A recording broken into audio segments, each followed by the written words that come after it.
Yo, yo, yo, did you know that you're in control of literally everything in your life? That includes your genes. You know, the things you were born with, and you can morph your genes into whatever you want. I didn't know that either. So let's take a look at this video that is going to give us such new information, it's going to change the world. Let the new era begin.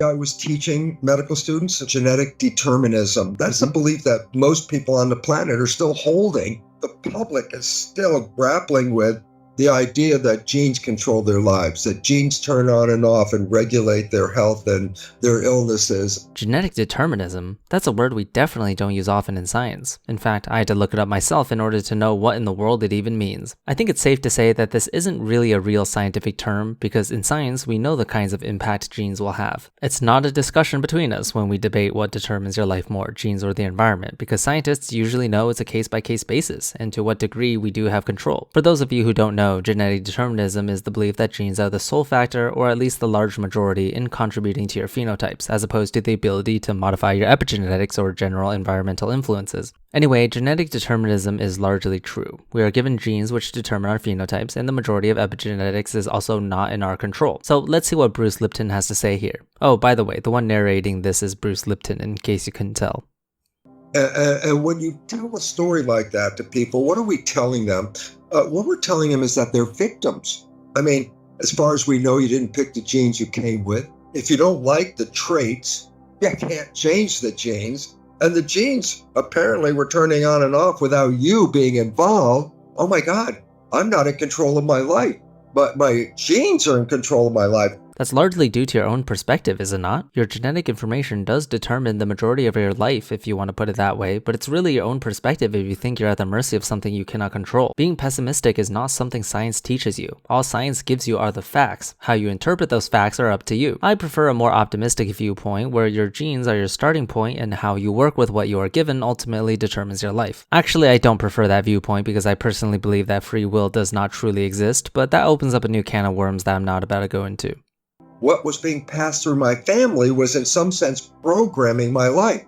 Now consider what this means to the average person whose family has things like cancer, or diabetes, or cardiac conditions attributed to genes. No, we absolutely should not be ignoring these things that are passed down through your genes. You're implying that people should just ignore any family conditions they have because they can modify it through their own actions or environment, but that's just simply not how it works. If you have a family history of something, say cancer or heart disease, that's important because you could potentially be more susceptible to those illnesses. And since your actions can only go so far to preventing some of these, you will need to admit that you could have these diseases and see a doctor regularly or when you reach a certain age. Just because you admit you're not in control does not mean you can't do anything about it. If my family had a history of heart disease, sure, I'll do things like exercise to maintain my health, but I'm not going to skip out on regular medical checkups.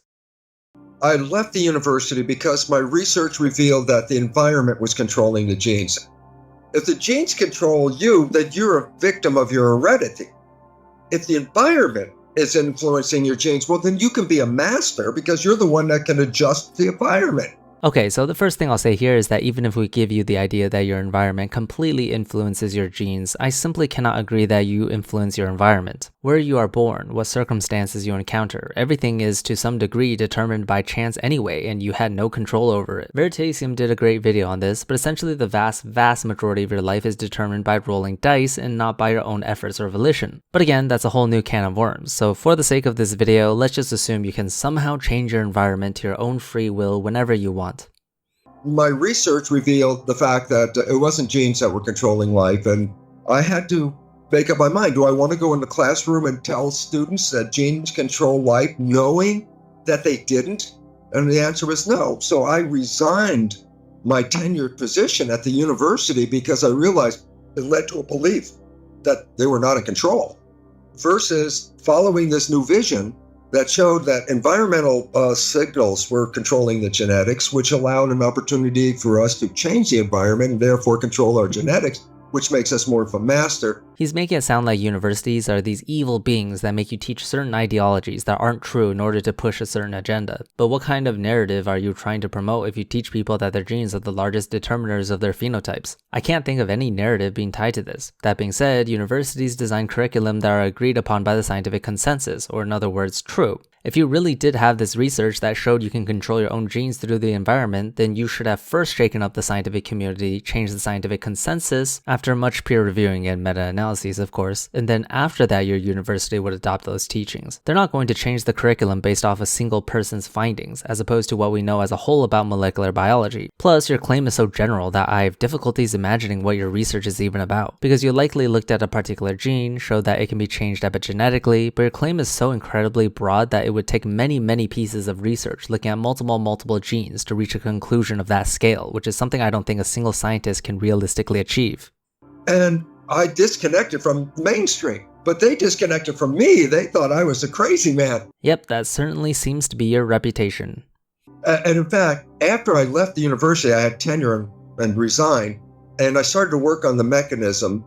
This is one of the issues why I had trouble with my colleagues is, well, they were talking about genes turning on and off and controlling biology. I bring up the environment. Okay, let me make this point clear. Your genes are incredible factors that overwhelmingly determine your phenotypes. There are epigenetics, which determine what genes get expressed more and which genes gets turned off. And yes, those do change according to your own exposures to the environment, such as the kinds of foods you eat, for example. You can definitely choose to alter your epigenetics to some degree, but you are completely overestimating your abilities. For example, can you change your epigenetics to make you 7 feet tall? Can you change your skin color? And that's just talking about the realms of possibilities in human genetic variety. There are plenty of things we don't even think about that 99% of genetics determine, such as having 4 limbs. You most definitely would not be able to do anything like growing an extra arm out of your chest or grow wings to fly. But we don't tend to think of those things because we limit our imagination to what exists in human populations already. However, genetics play a massive role in those things we don't think about. So if you combine all of that together, there's absolutely incredibly little you can change about your own body and your own genetics.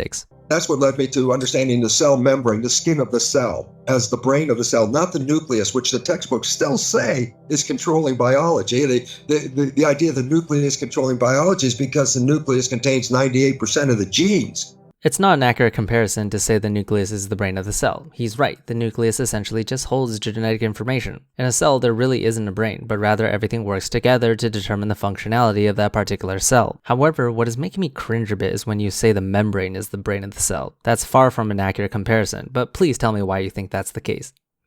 My research said, no, the nucleus is not the brain of the cell. Matter of fact, in the 60s, I was doing experiments removing the nuclei of cells. It's called enucleation. What's interesting is if the nucleus was the brain of the cell, then by definition, if you remove the brain and throw it away, the organism's going to die. And yet my cells live for months with no genes in them.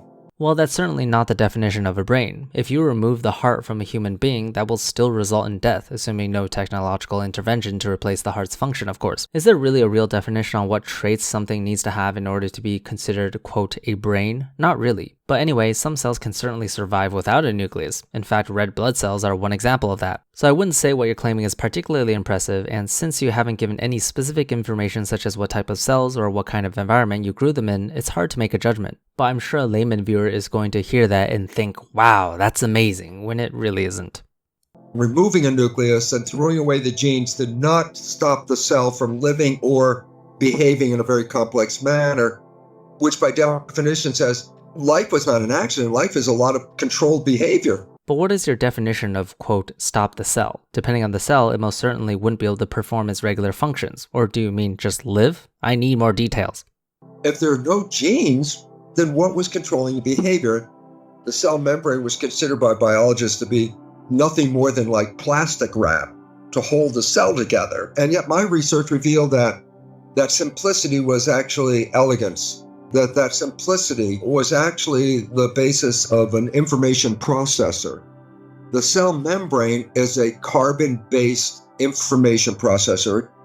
It reads environmental information and translates it into biological behavior. So it's an interface between the outside and the inside, the membrane, the skin.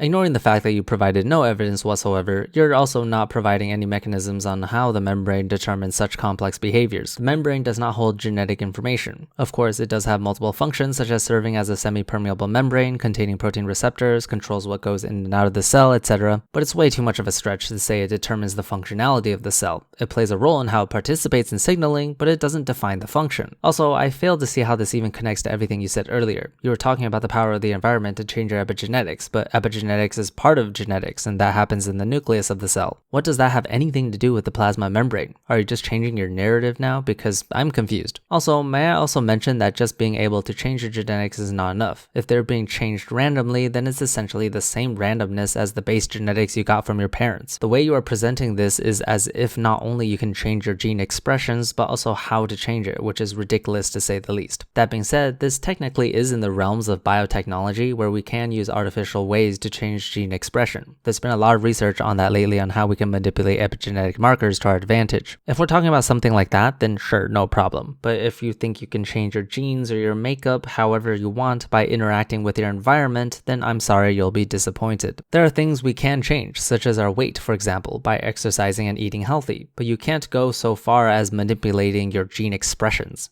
That's all from me today. Thank you for watching, and shout out to Fireshard, Alan Morton, Miss Fixit, and Edward Martin. Stay safe, and I'll see you later.